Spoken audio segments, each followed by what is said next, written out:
Ce n'est plus une théorie du complot de dire qu'on nous a pris pour des cons pendant la pandémie. À quelle théorie du complot croyez-vous le plus? L'affaire Jeffrey Epstein. Vous savez, le mec qui trafiquait des enfants pour les violer dans son île privée et qui invitait des gens comme Bill Gates, qui y est allé plus de 36 fois. L'histoire veut qu'il se soit suicidé dans une prison de haute sécurité, où il était constamment surveillé par une caméra de surveillance. Bizarrement, quand il s'est suicidé, la caméra était éteinte. Mon père était flic et a vu pas mal de cadavres. Ces bleus sont vraiment bizarres.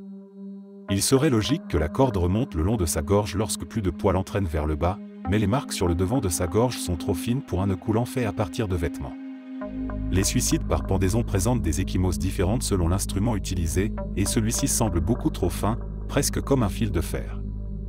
De plus, il avait des os du cou brisés. Il n'y a aucune chance qu'il ait pu se briser sa propre nuque, et bien qu'il soit possible de se pendre lorsque les pieds touchent le sol, il aurait fallu une chute beaucoup plus importante pour se briser la nuque.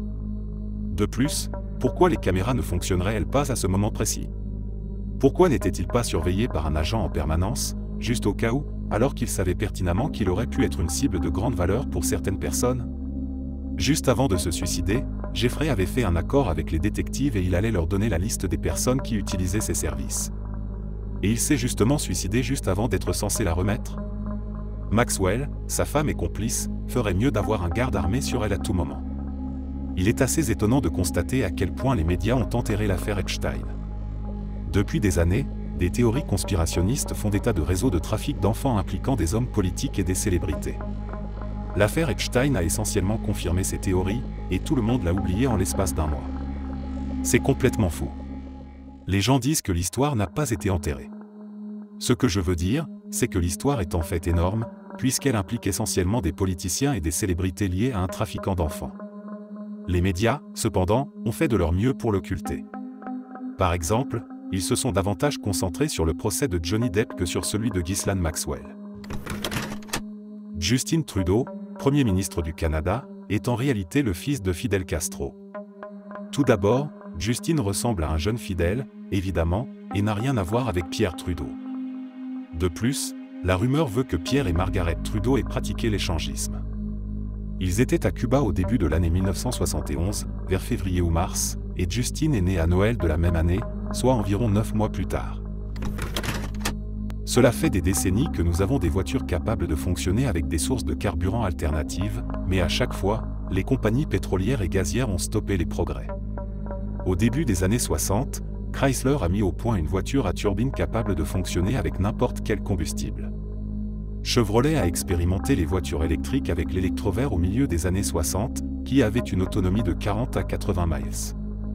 GM a lancé l'EV1 dans les années 90. Nous devrions avoir des décennies d'avance sur notre situation actuelle. Le défi des 10 ans lancé par Facebook en 2019, qui encourageait les utilisateurs à poster des photos datant de 2009 et une autre datant de 2019, était en fait un moyen pour les programmeurs d'obtenir des données et des exemples pour former des logiciels de reconnaissance faciale et de progression de l'âge. Que beaucoup de politiciens et élites dans le monde restent jeunes et en bonne santé parce qu'ils utilisent une substance appelée adrénochrome. Cette substance est obtenue en extrayant le sang d'enfants en bas et les torturant. C'est une des raisons pour lesquelles plusieurs élites allaient et venaient sur l'île de Jeffrey Epstein. C'est aussi la raison pour laquelle les médias dans le monde veulent à tout prix empêcher les gens d'aller voir le film Sound of Freedom.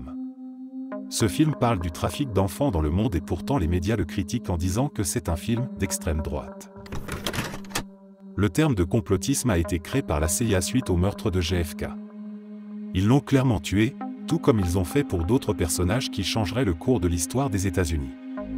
Je pense que Donald Trump sera le prochain. D'après moi, ils ne le laisseront pas arriver au pouvoir à nouveau. Contrairement à Biden et son gouvernement qui suit à la lettre ce qu'on lui dit, Trump était beaucoup trop imprévisible. Un scandale concernant la famille Biden arrive à chaque fois un jour avant que Trump se fasse attaquer en justice sans raison. Tout ça pour que les médias ne mentionnent pas le scandale Biden. Le Vatican recèle d'horribles secrets et de nombreuses réponses à des questions existentielles. Le Vatican possède de nombreuses chambres fortes littéralement remplies de milliers de documents auxquels personne d'autre que les membres du cercle du pape n'a accès, qui sait ce qu'ils contiennent. Je suis prêt à parier qu'il y a des parties de la Bible et de l'histoire chrétienne qui ne verront jamais le jour grâce à l'empereur Constantin qui a créé la première version officielle de la Bible. Tous les sites web de généalogie sont un programme géré par le gouvernement et le but réel est de disposer d'une base de données pour résoudre des crimes. Ils savaient qu'il n'y aurait aucun moyen de faire en sorte que les gens donnent volontairement leur ADN à cette fin, alors ils ont utilisé la généalogie pour motiver les gens à donner leurs biens. En plus, vous devez également payer pour ça, c'est donc une double victoire pour le gouvernement. La théorie de l'Internet mort est une théorie du complot vraiment intéressante. Il est supposé que 95% de l'Internet n'est constitué que de bots qui tentent d'influencer la perception du public et de faire circuler de l'argent. Cela expliquerait pourquoi tout le monde sur Internet est si en colère et si stupide, mais en tant que passionné d'histoire, c'est donner trop de crédit à l'humanité. Je pense que la plupart des controverses stupides comme la nouvelle histoire de la petite sirène sont principalement menées, ou au moins lancées, par les bots de Disney pour la publicité et le battage médiatique, mais ce n'est que moi. Le projet MK Ultra est ma théorie préférée parce que 1. Il s'est réellement produit et 2. Il a un lien étrange avec le jeu Polybius. C'est assez fou.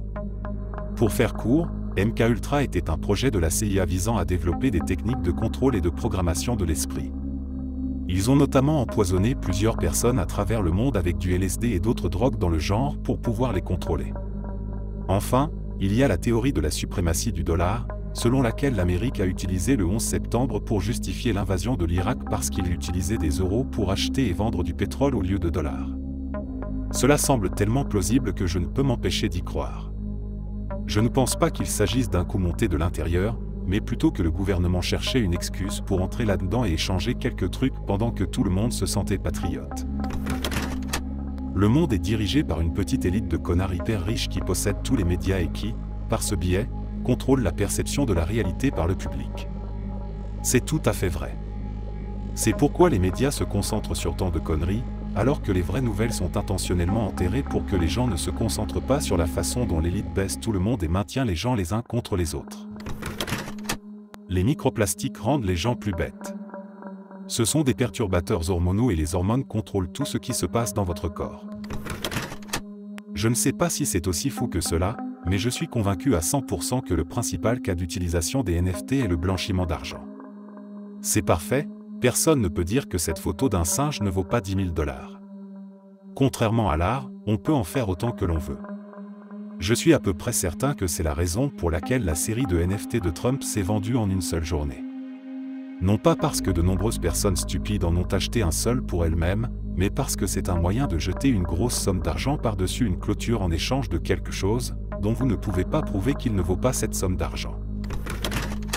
Notre période actuelle d'inflation est délibérément maintenue comme une taxe secrète sur les pauvres afin de protéger les actifs des riches de la dette nationale.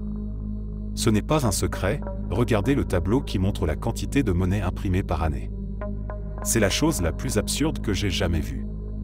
Je perds encore la tête lorsque je vais au magasin et que je vois que des produits aussi simples que les œufs et le lait sont 2 fois plus chers qu'il y a 1 an ou 2.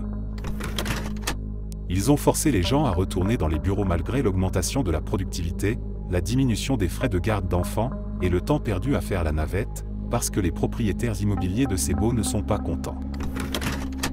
Je pense qu'une poignée de sociétés immobilières ont intentionnellement fait grimper les prix des logements afin d'évincer la classe moyenne de l'existence. Lorsque les gens cessent de payer des intérêts aux banques parce qu'ils sont propriétaires de leur logement, c'est mauvais pour les liquidités de la banque, et nous ne pouvons tout simplement pas tolérer cela. J'ai acheté en 2016 et j'étais sur la bonne voie pour commencer à accélérer le remboursement, jusqu'à ce qu'on m'informe cette année que ma maison a doublé de valeur et que mes impôts passent de 4 000 à 8 000 $ par an. Ils veulent que je prenne du retard dans mes paiements pour que je leur vende ma maison et que je commence à louer.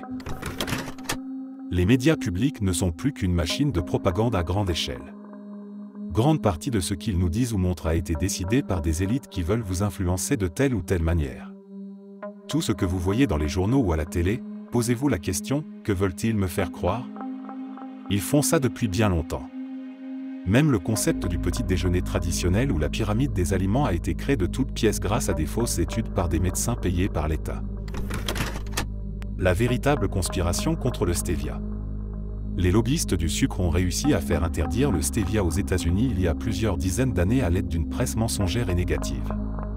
Ces lois ont finalement été abrogées et les allégations ont été prouvées comme étant des conneries. La stevia est aujourd'hui légale. La stevia est jusqu'à 100 fois plus sucrée que le sucre, ne contient aucune calorie, ne pourrit pas les dents, est entièrement naturelle et abaisse la tension artérielle. Elle pourrait remplacer le sucre dans toutes les boissons gazeuses et rendre les gens plus sains, mais les fabricants de sucre ont toujours une énorme emprise sur le marché et ils paient les politiciens.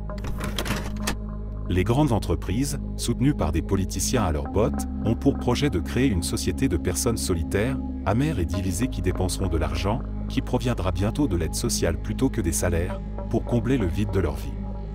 Une famille de 4 personnes dépense moins que 4 célibataires. Je pense que ce n'est plus une théorie du complot de dire qu'on nous a pris pour des cons pendant la pandémie, et que l'histoire va plus loin qu'un simple virus apparu de nulle part à cause d'une chauve-souris. Nous pourrons jamais oublier ce qu'il s'est passé et ce que nos gouvernements ont fait pendant cette période. Pendant qu'on nous disait de faire des efforts, de rester chez nous, de ne pas aller voir notre famille, etc., nos gouvernants eux allaient au resto, se tapaient des soirées entre eux, voyager librement, etc.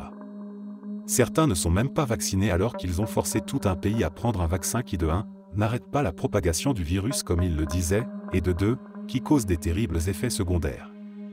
On nous a raconté mensonge sur mensonge pendant plus de 2 ans, puis quand la vérité a été révélée, on dirait que tout le monde a juste oublié ce qu'il s'est passé. Tout ça grâce aux chiens du gouvernement qu'on appelle les médias. Leur objectif c'est de vous faire douter de vos propres sens. Ils vous diront que tel objet est rouge alors que vous êtes clairement en train de voir du bleu. Puis ils vous diront que vous êtes un complotiste si vous voyez du bleu et que le bleu, en fait, n'a jamais existé, que vous êtes juste fou. Heureusement que d'un autre côté, beaucoup de personnes se sont réveillées et ont compris que les médias mainstream ne sont qu'un objet de propagande et qu'ils vous feront croire et faire exactement ce que le gouvernement veut. Ils détournent toutes les informations et si un sujet ne va pas dans leur sens ou qu'ils ne peuvent pas vous influencer, ils n'en parleront pas ou diront que c'est du complotisme. J'ai vraiment l'impression que nous assistons à la fin d'une ère où des médias indépendants sont bien plus crédibles que ce qu'on voit à la télé ou dans les journaux.